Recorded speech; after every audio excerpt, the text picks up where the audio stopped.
నాకు ఒక చిన్న doubt sir. BE mechanical engineering చేసి ఎంబీఏ పూర్తి చేసి తర్వాత ఎంఏ పొలిటికల్ సైన్స్ చేసి అలాగే ఎంఏ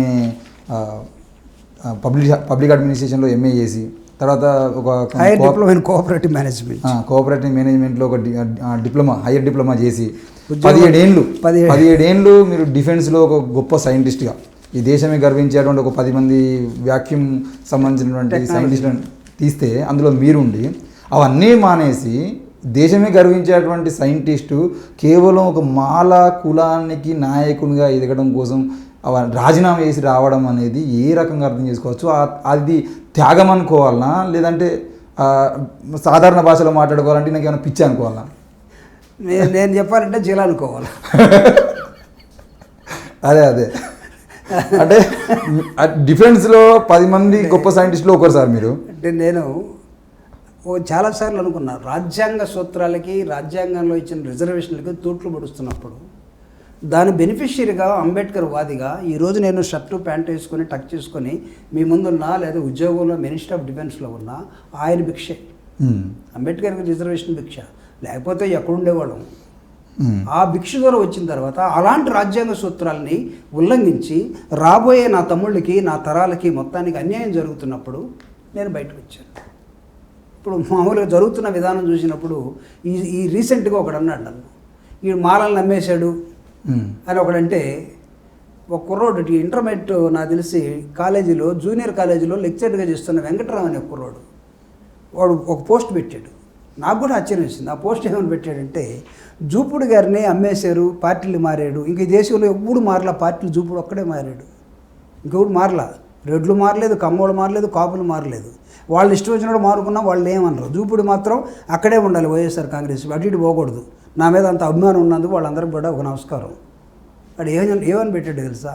జూపుడి పార్టీలు మారాడంటే, జూపుడి మొన్న ఆ చీఫ్ మినిస్టర్ నువ్వు ఇప్పుడు ఇక్కడ ఉన్నాడని అంటే వాడేం పెట్టాడంటే, అరే ఈ జూపుడి అనే వ్యక్తి రాజశేఖర రెడ్డి గారితో పనిచేశాడు, రోసీతో పనిచేశాడు, కిరణ్ కుమార్ రెడ్డితో పనిచేశాడు, ఒక 3 సంవత్సరాలు చంద్రబాబు నాయుడుతో పనిచేశాడు, తర్వాత జగన్తో పనిచేశాడు.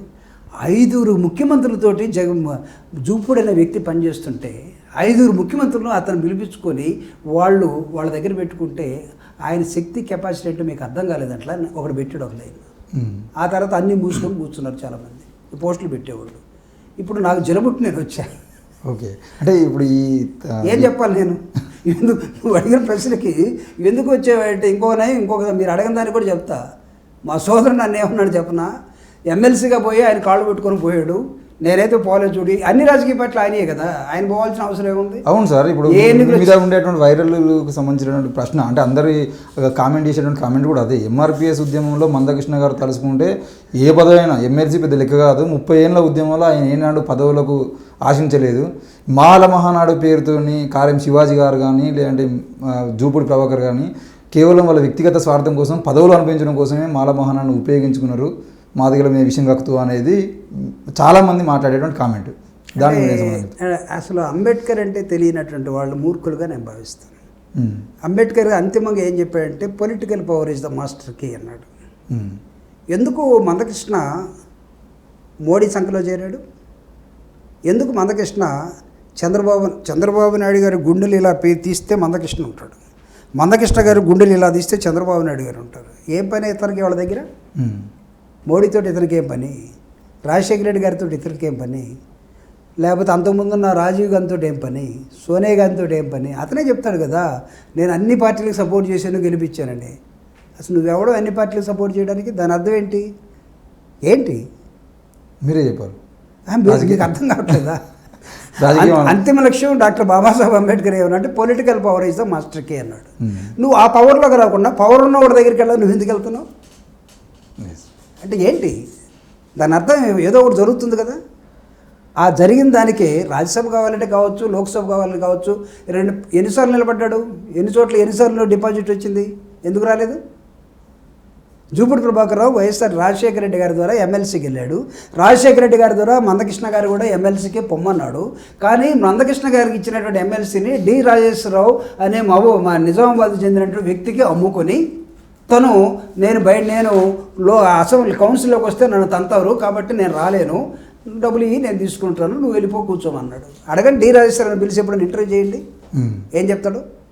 నేను ఇప్పటి వరకు ఏ దళిత నాయకుడి మీద నా మీద విమర్శలు వచ్చినా, being a educated person, being an Ambedkar right, ఈ రోజుకి నేను ఇంకొక దళితుడి మీద ఒక స్టేట్మెంట్ ఇవ్వలేదు.